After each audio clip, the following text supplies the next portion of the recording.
morning, Philippines. I'm Justin Clifford, Espinos from Humes 11. This is the hottest news from Sports TV. Gilas Pilipinas score first win versus the New Zealand. Close in FIBA Asian Cup 2025. It took 5 games and 8 years for Gilas Pilipinas to beat New Zealand as they upset the Tall Blacks in the FIBA Asian Cup 2025 in Thursday.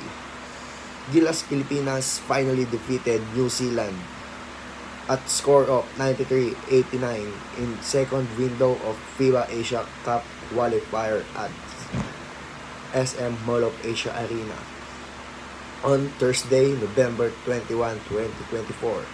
After 4 losses in as many games against Tall Blacks, the national team finally broke through the solo league group action with a 3-0 record, dealing Irish co-leaders New Zealand their first loss.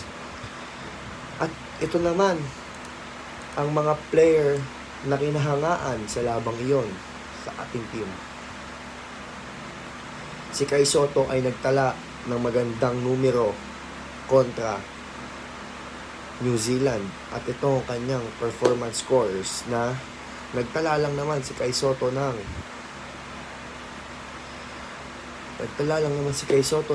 19 points at meron ding 10 rebounds and 7 assists. Kamuntikan ng mag-triple-double, too close. While isa din sa nagdala ay si Justin Brownlee na may 26 points, 10 rebounds, 4 assists, and 2 steals para makuha ang pagkapanalo ng Gilas against New Zealand.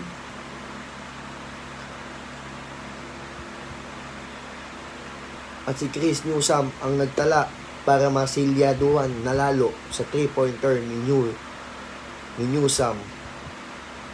Sinilyaduhan ng Gilas Pilipinas ang pagkapanalo kontra New Zealand. At yun lamang po ang nagbabagang balita.